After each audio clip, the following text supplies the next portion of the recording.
episode 26.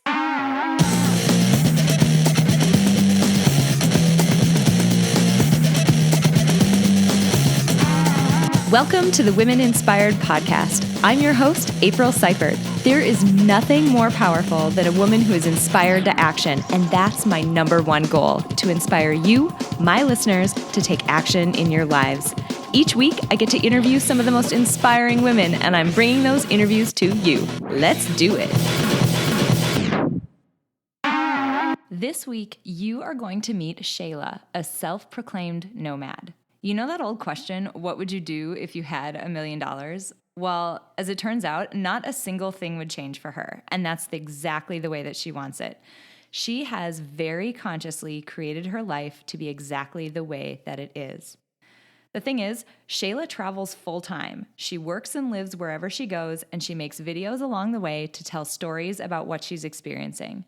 She doesn't have a bucket list that she's racing through life to complete, but instead, she wants to get to know a place, feel its heartbeat, and that always starts with the people. She believes that you don't get a feel for the people and the place when you just pass through and check off Instagram photo ops off your list. You get a feel for the people and the place when you work with them, go out with them, and meet their families. Friends, this woman is my soul sister, and I cannot wait for you to meet her. So, enough stalling, let's roll the tape. Well, hey guys, thank you so much for tuning in this week. And I have an awesome woman to introduce you to. I would love for you to meet Shayla Hoheisel. Welcome to the podcast. Hello, thank you. I'm super excited to be here. So I actually have a little bit of a confession. When we hopped on today, I actually had to stop watching funny videos of yours on Facebook so that I could come over and log in so we could record your podcast. That's never happened before with anybody that I've ever recorded. That is so, thank you. You were like halfway through your Cuba trip when I had to cut it off and come over and talk to you. You're like, it's 11:30, we gotta go.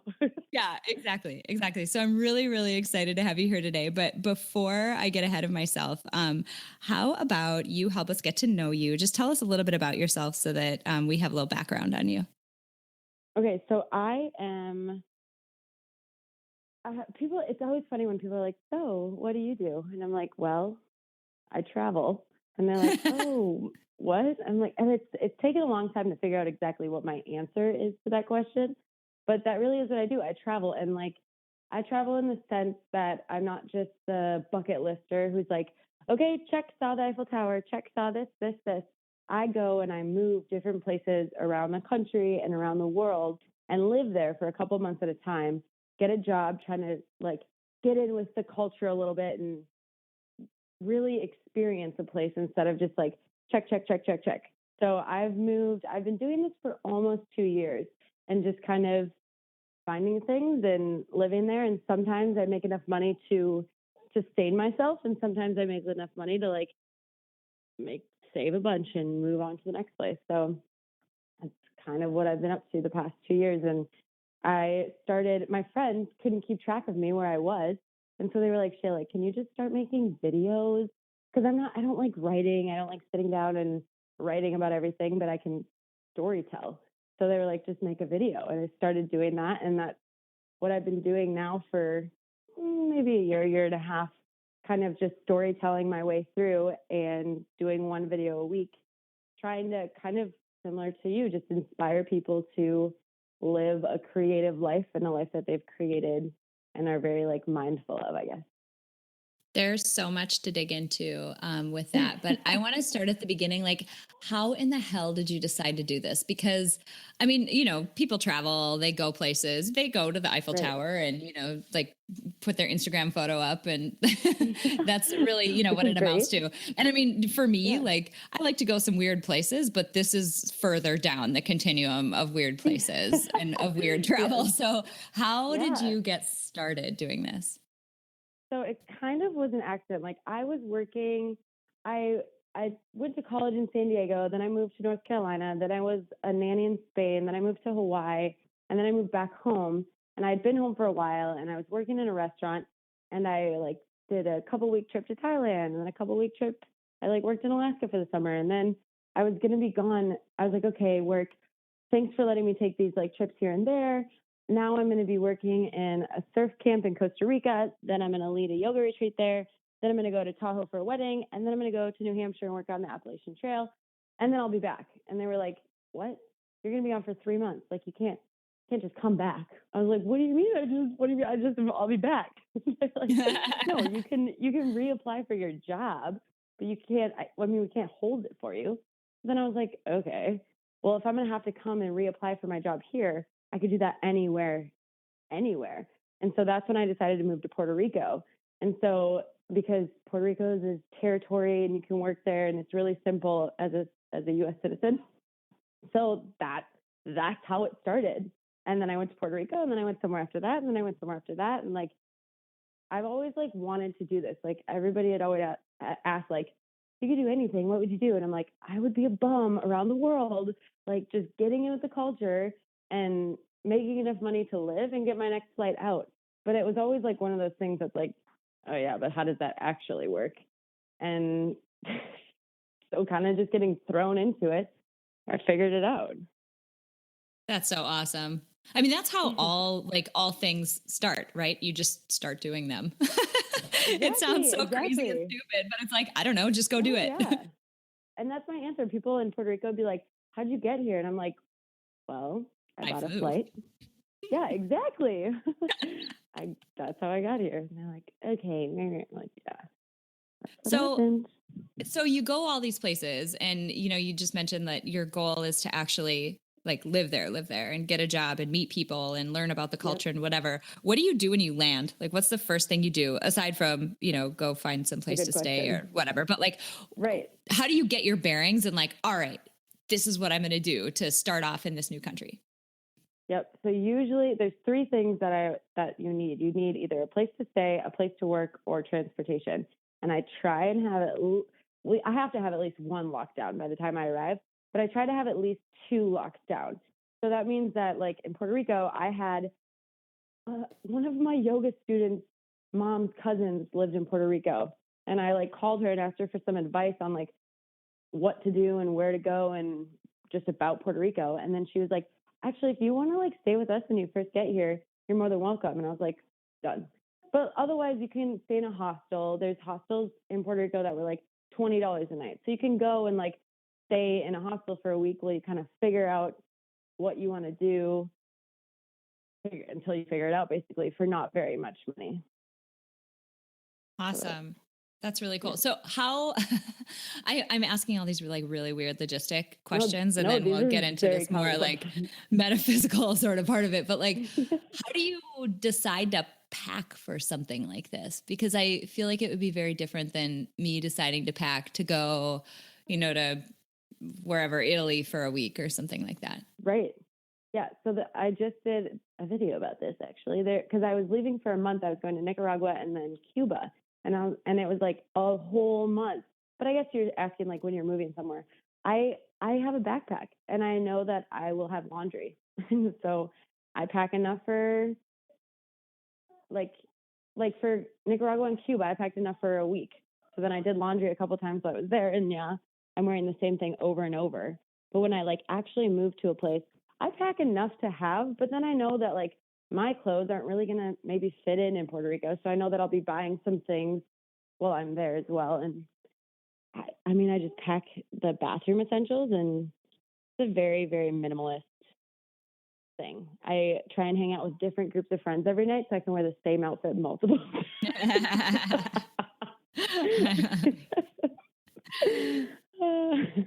But that's the truth. And like, I've learned to love dresses, because dresses you can put on like it's one item and you feel like you look like you just put yourself together. Oh my God. And you are my soul sister with that. I tell people that all the time. I can't match clothes. I can't put an outfit together, but you know what I can do? I can pick one thing that's a whole outfit. Yep. And people are like, oh, you have a dress on. You look fancy. And I'm like, I'm glad you think so. Yes, I am fancy. Yeah, exactly. Yeah. So that's kind of the answer. I know laundry, like people don't, and I didn't think of laundry. I was like, I'm going to be gone for a month. How can I pack enough clothes for an entire month? And it's like, oh, wait, I can just clean them and then I can wear them again. So, So rattle off some places that you've been on this, in this crazy project journey, whatever you're right. calling it. So I said San Diego, North Carolina, Spain, Hawaii, Alaska, Thailand, Costa Rica, Cuba, Nicaragua, Puerto Rico. I've been to Jamaica. I did Oktoberfest in Germany. So we did like Nice. Austria, Prague, Czech Republic. And then I was a nanny in Spain. And when I was there, I did Italy and Paris. And I went to Japan in high school. I think I'm at 18 countries. So yeah, but I don't really, people are very, very attached to that number. Like, how many countries have you been to? I'm like, I don't know. I've made a list now and I'm like 18. And they're like, oh, I've been to 52. I'm like, okay. Great. I'm very happy about that. Like, it's not, and I'm not like trying to get to 100 countries or anything. Like, yeah, that'd be cool. But I'm more trying to like I said, live in like the 2 years that I've been, I've probably only been to like 3 or 4 countries where I could have been to 50, but that's not how I want to do it. Yeah, so, totally. Yeah. And there's so much in the United States. I keep going abroad and I'm like, man, there are a lot of cool things in the States. So I have a van in California and I'll be driving my van around at the end of this year, seeing all the things. Do you ever, so it sounds like you do a lot of this either solo or with maybe another person, but not, obviously anything organized or a larger group or anything like that. Do you ever feel unsafe when you go to any of these places? I think it depends on the place, definitely. But I've learned to really like truly listen to my gut. And so if I meet somebody that I don't test it. I'm like, I don't know why I'm off about you and maybe it's wrong, but I'm just going to trust it. So if I get a weird vibe from somebody or I know like typically no, because I've like gotten in with the culture, I have friends and I go out with them and their friends and I'm smart about like I got on Tinder for the first time ever in Puerto Rico, which was like a great way to get an inside scoop to the country. But I would always meet those people like in a public place, or I made sure that I drove, or like and a lot of times I think people get in trouble when they drink. They go out, they're like on vacation and they go get whatever, blackout drunk, or they tried different drugs. I'm like, I am not about that. Like, I need to like keep my wits about me because I don't know this place and I don't know these people.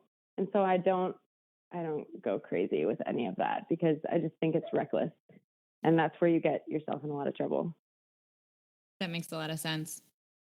So you mentioned that, you go to these places, you get a job, you make friends. Sometimes for people, I don't know, connecting to other people, even in their hometown or in their day-to-day life is really difficult. How do you embed yourself in a social circle so quickly when you move to a new place?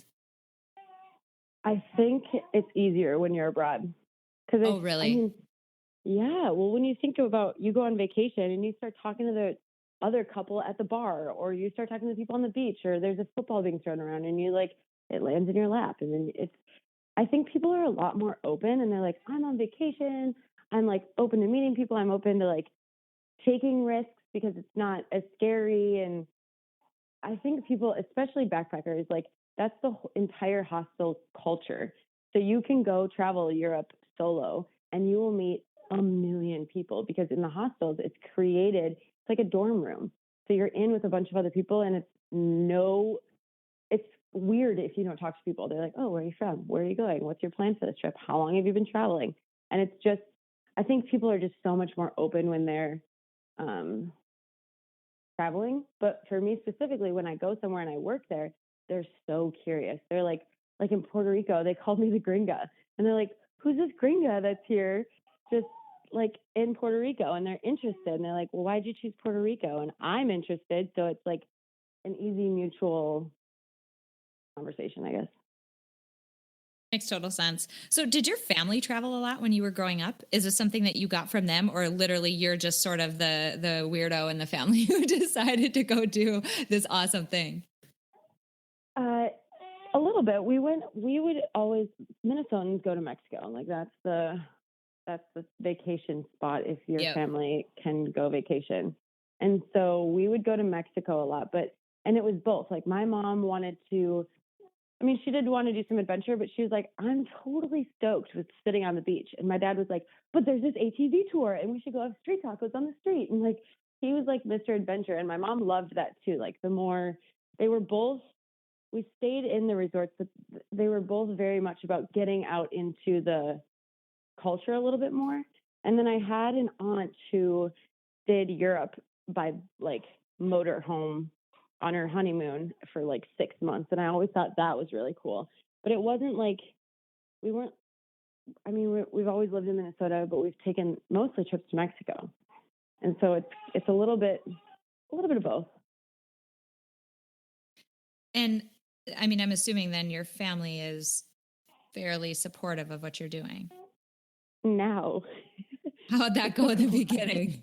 It took a while. My dad, like, I mean, they were just like, well, what are you doing?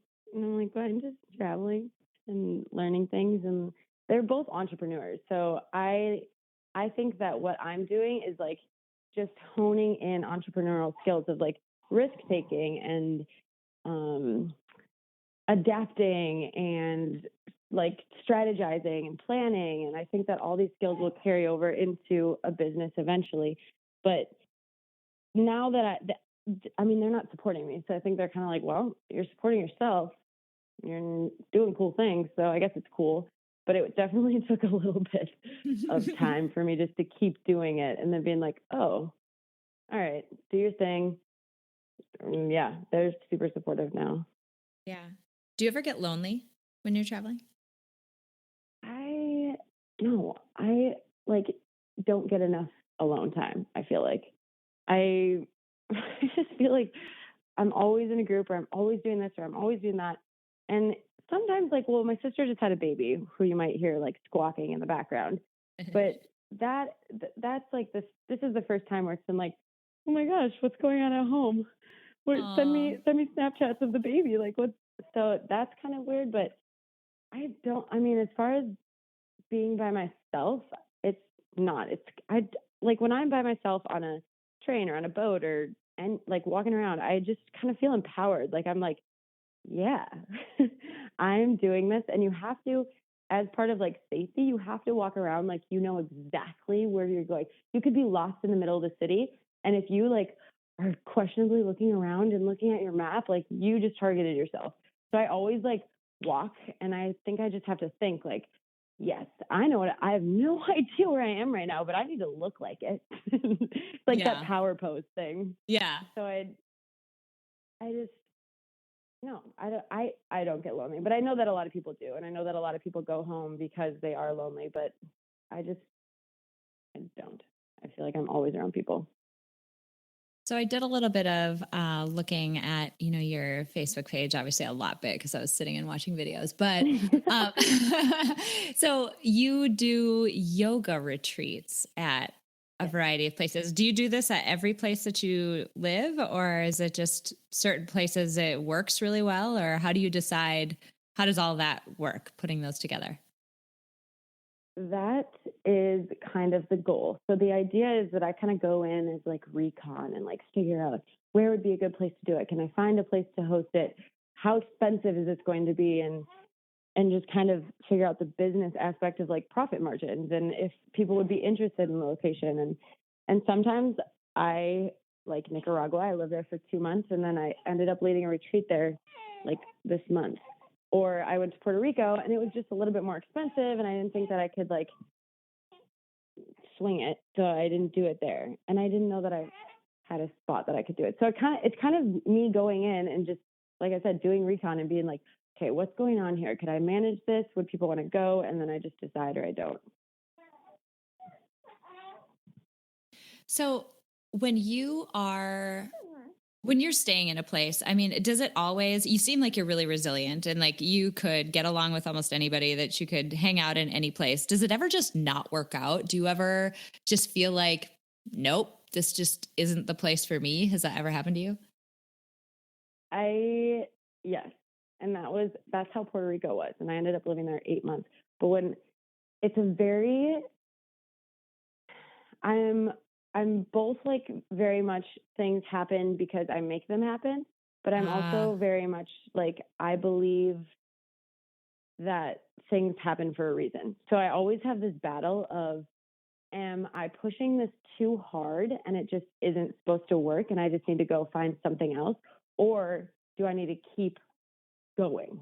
And so it's always this like battle in my head where I'm like, okay, I need to kind of step back and be like, am I getting a sign that this is over, or do I just need to keep going? And in Puerto Rico, I was just like, this isn't working. Like, this isn't working. I can't stay here. I don't know that I like it. And then I think I was just like, it's usually other things. Like, I was stressed about being at the end of my money, and I was just starting this job and this and that, or like different things that were actually affecting it. But I don't know that I've ever left a country because things weren't working. I've left like a stay, like, oh, you can stay at my house when you first arrive. And I'm like, this is going to last a week and then I can't stay here any longer. Mm-hmm. But I think, I don't know. Yeah, it's always just that push and pull, but it's definitely happened. And I just have to kind of self-reflect and be like, what's not working here? What's the biggest thing you have learned about? I'm going to ask this like a 2-part question. What's the biggest thing you've learned about yourself? And then what's the biggest thing you've learned about something other than yourself? Maybe it's life, the world, people, I don't know, whatever. So something about yourself and something not about yourself that you've learned because of your travels. I'm going to start with the people. Can I start with the second part? Yeah. Okay.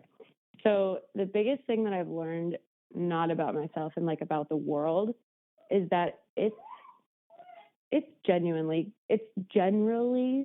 good. Like, I found that more people are willing to help, and there's more people that are like kind and so like nice. And I've been invited to into more homes outside of the United States that I have been inside of the United States. And I think that I've learned that when people have no money, they don't value money. They value relationships, and they value like loyalty, and they value different things. So they're not so like work and money driven, which is interesting because the media tells you the opposite. They tell you that like, and I remember I went to Thailand, and when I was going there, the U.S. was like, no U.S. citizens should go to Thailand. There's protesting. Don't go. It's a dangerous place. And I was like, well, I already have my flight, so I'm just going to go. And I didn't see any of that when I was there because it's in one city or one block really of Thailand. Like, the only time I noticed that was when I was trying to go somewhere and the taxi driver was like, well, we can't go there because they're protesting. And I was like, oh, and they're like, but you can hop on the train. So we went on the train and went right over it, and I saw all of it. But that was it.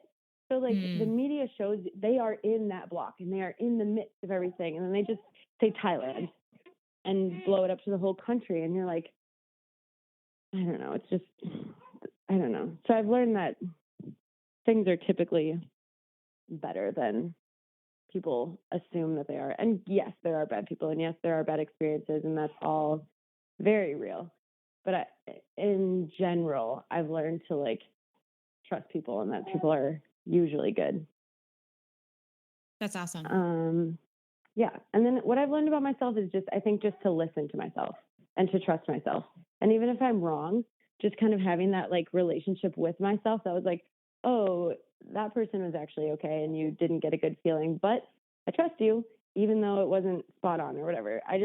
I've learned to kind of self-reflect and try and be like a little bit more introspective and, I don't know, talk to myself more and just trust myself. And I think that's huge in staying safe. Yeah. Well, and it's not something that a lot of us do very easily, like, especially as women, I think, and we second guess our feelings and we second guess our hunches, and we try to find, sometimes, I know I'm totally guilty of this, but I'll try to find some logical explanation for why I have a certain feeling or why whatever. And sometimes I can't. Sometimes I don't know why this just feels icky and I just Right. don't, you know, whatever it is, whether it's a person or a situation or whatever. But we have a hard time doing that, just trusting our gut. It's like we need permission to do it. Well, but you know, as a mom, the nurses always, my sister just had this baby, like I said, and the nurses were always like, moms know best. Moms know best. If something's not right with your baby, come into the doctor and just tell them that. And like, they all respect that. They're like, I don't see anything wrong with your baby, but if you think he's acting weird, we'll do another test. And like, you give yourself the opportunity to do that. So it's there. You just have to like believe it, you know? Yeah, totally. Do you ever feel, you personally feel strange about not having a normal job? I mean, because you go to like, you know, you go to parties or you talk to people or whatever, and they always ask that question, you know, like I did right in the beginning of this, what do you do? And it's always this weird thing, you know, I could imagine. So do you ever feel strange about not having a normal job? Well, it's funny. I just turned 27 and my dad's like 27 and haven't had a real job yet. I'm like, Dad. That's just my dad. Like he says it with love, but he just like teases me.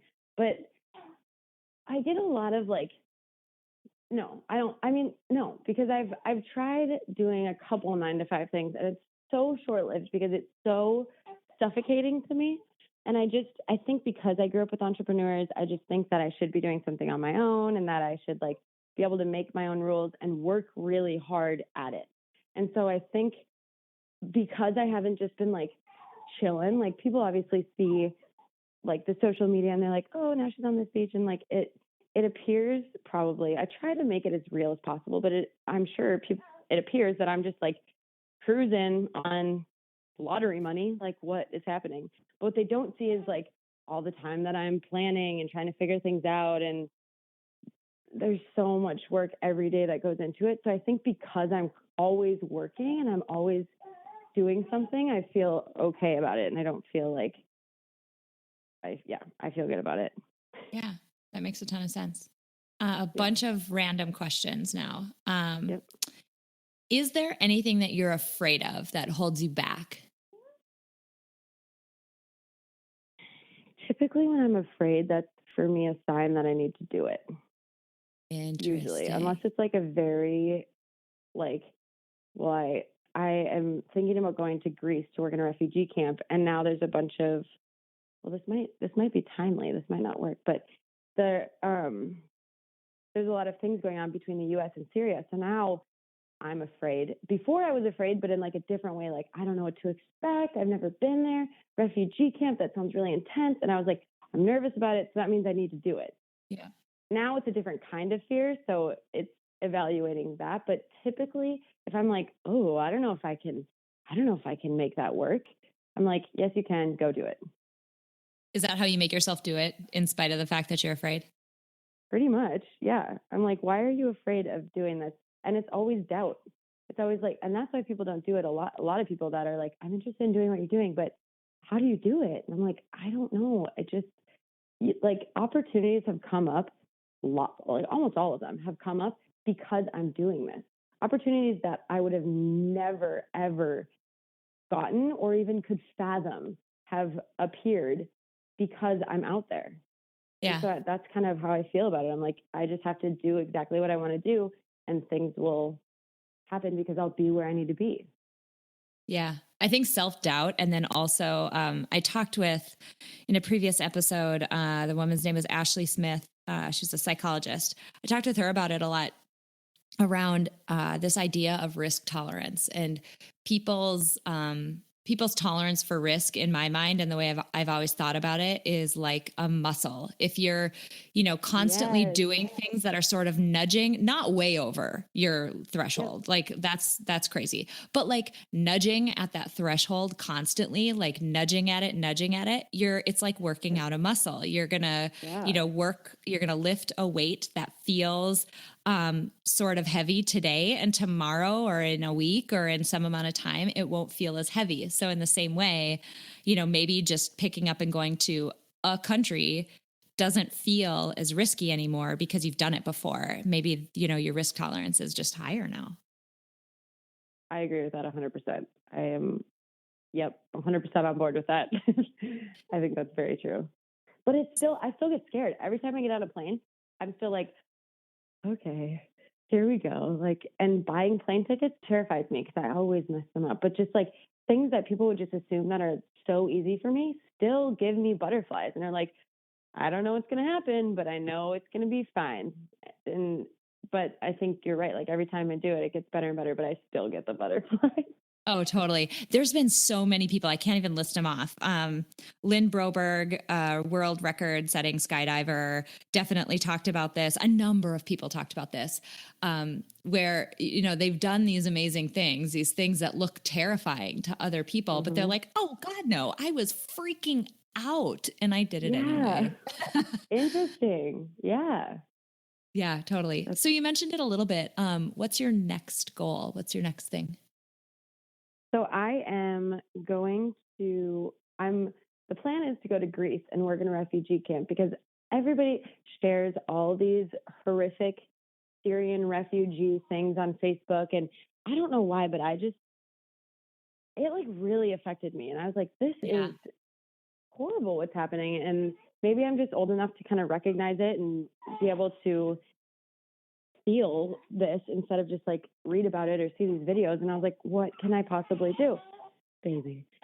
And so I kind of learned about these refugee camps and have looked into it a little bit. And I was like, that's what I feel like I need to do. And it's something totally out of the ordinary for me. And I've never done like a long volunteer stint like that or like never anything like it. So it's very interesting, but I just have felt the need to do it. But now there's a lot of, like, there was always a risk before just because the whole thing is just a very hot, I don't know, topic or I don't know. But now there's like the U.S. and Syria are, oh, baby. The U.S. and Syria are getting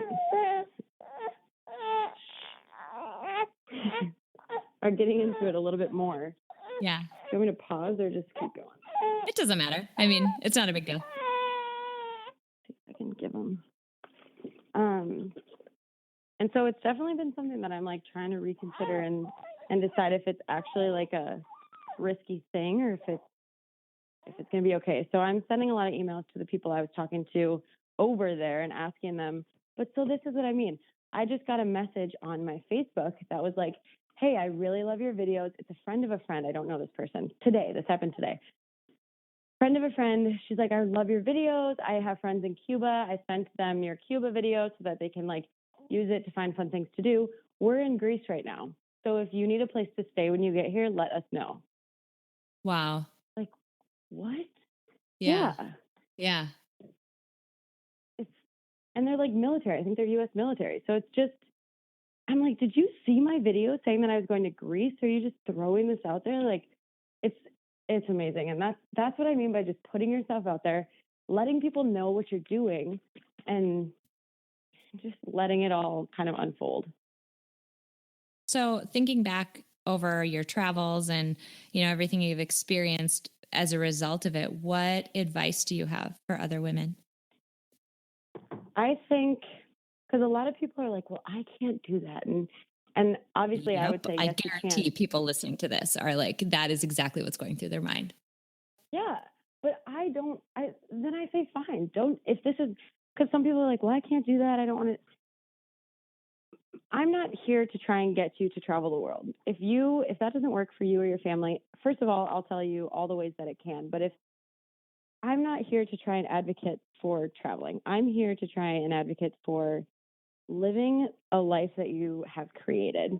So if you, like, everybody's always like, there's the American dream where you have to like have the picket fence and have the family and do all these things. And some people are very anti that, and they're like, no, you need to travel the world. And I'm like, if you've sat down with yourself and thought about it, and that is the life that you want, then I am all for that. And I want you to live that life like creatively and make it your own, and not just do what you have to do because you have to do it, but think about every decision that you're making consciously and decide how you want to do it for yourself. So maybe it's not traveling the world. Maybe it's starting a business, or maybe it's starting a family, or different things. But I want people to not just do it mundanely, to like think about, I want to send my kid to a dual immersion school so they can have 2 languages, or I want to make sure we spend lots of time outside, or just live intentionally is kind of what I hope that people do and like get from watching me, basically. You are preaching to the choir. Right. I have this huge, I've said it a few times on this podcast. There's just a tiny amount of time that we get to be here. You know, we don't have a whole lot of time in our lives. And if you ask anybody who has lost someone, or anybody who has faced an illness that, you know, could have turned out badly or might turn out badly, they will say over and over, like, my gosh, I just want more time, you know, and we all have that. We're like sitting on it right now. And so I feel like, so the woman whose episode I will release this coming week, which means when your episode releases, it will have been about a month ago. But she talks a lot. Her name's Gerda Weissman Klein, and she talked a lot about, you know, she survived the Holocaust, and she had to come to terms with why was she alive and other people weren't. And ultimately, what it boiled down to for her was, oh my God, do I have a responsibility now because I'm here? Wow. It's to live intentionally. It's to share the lessons that we learned from that horrific event. And it's to just have this incredible life on behalf of my friends and family, who literally everyone else she knew passed away. And that's like how she has lived her life. And what she has accomplished and been able to do is just shocking. And so I think there's so many parallels between, it seems weird to say, this woman who travels the world and this woman who, you know, survived the Holocaust, but there are big parallels between that. And essentially it's take it seriously, because you have time here and you get to do fun things with it. Yes, exactly. And I just read this book, Big Magic, by Elizabeth Gilbert, I think. Yeah. She's the woman who wrote, have you read it? Yeah. Oh my gosh, it's incredible. And she's like, you need to think back to the last time you felt like on fire and truly, truly alive. And she said that she has a friend that was an ice skater. And so this woman just took up ice skating in her free time in the mornings. She's like, and the story doesn't end with, and she became a professional ice skater. It ends with, she feels so fulfilled doing ice skating twice a day or twice a week in the morning. And that's it. Yeah. Like it just adds something to your life to just make you feel alive. I don't know. That's a big one for me. Yeah, I totally love it. This has been fantastic. I have just one last question for you, and it's one that I ask everybody. So we're putting together a Spotify power playlist of awesome motivational songs that every single woman on the podcast adds to. So I have to ask for your contribution and your favorite motivational song. Okay, so there's 2. The one that I would say first is I Lived by One Republic. I love it. Literally just talks about living and just doing it to the fullest. I love that. Do you know which guest you share that song with? She's just a badass. She's awesome. Woman named Laura Zick, and she crashed with the plane in the Hudson. So you should go back and listen to her episode. It's phenomenal. But yeah, you two share that song. I love it. Yeah, that's amazing. And the Avicii song "Wake Me Up" is obviously a really good one as well. That's fantastic. I love that song. Yeah. Great. You are fantastic. And I love what you're doing. And I mean, more so than just the things that you're doing with this journey, it's more about why you're doing it. And the basically message and lesson that it gives other people. And I hope it gives people listening to this courage to go do something that they want to do, regardless of what it is. I mean, your point about just being intentional and thinking about you individually and, what makes you feel alive, and then going and doing more of that. That is so fantastic. That's exactly what we all need to be thinking about. I think also just not taking yourself too seriously. Like if you watch any of my videos, you will see that I religiously and confidently make fun of myself. And I think it's owning that. And like you said, do I feel self-conscious or worry about not having a real job? I'm stoked about my life and what I've consciously created. So I'm confident enough to talk about it. And I think that's big too. Like do serious and big things, but be able to laugh at yourself and not take yourself so seriously. It's wonderful advice. I love it so much. Thank you so much for being here, for sharing your story, and for, just being so open and honest about, everything that you've gone through as you've visited all these crazy countries. And if people want to find you, how can they find you online? On YouTube, I have a channel called Living on a Oneway, and then that translates through all the social media. Facebook, I have a page, and then Instagram and Twitter kind of passively, but YouTube and Facebook are the big ones. Fantastic. Thank you so much for being here. This was great. Yes, thank you so much for asking me. I was super stoked to be able to talk to you. Hey guys, I really hope you loved that interview with Shayla Hoheisel. If you are curious to learn more about Shayla and her travels, I can't recommend her YouTube channel highly enough. I wasn't kidding at the beginning of this episode when I said that I had to tear myself away from watching her weekly videos in order to do the interview with her. I've just learned so much from the videos that I've watched, and she is hysterical. During her interview, Shayla talked about her plans to travel to Greece. And as it turns out, she has now been in Greece for a number of weeks and has volunteered at 2 different refugee camps. So please, please, please go watch her videos from her time in Greece so far. They are inspiring, heartbreaking, heartwarming, and really, really funny. She's just awesome. Go watch them right now. Now, if you're enjoying these interviews, I would really appreciate it if you drop me a rating or a review on iTunes. The more ratings I get, the easier it is for me to share these inspiring stories with a wider audience. It's something like blah, blah, search algorithms, yada, yada, internet stuff that I don't understand, to be totally honest. But all I know is the more ratings and reviews I get, the more likely my podcast is to come up if somebody is searching for inspiring content like the stuff that I'm trying to put out. Now, one more thing before I close. The thing that struck me most from my conversation with Shayla is her commitment to inspire people to consciously craft the life they want, even if you're afraid. Now, we have so much more control over our time and our lives than we give ourselves credit for.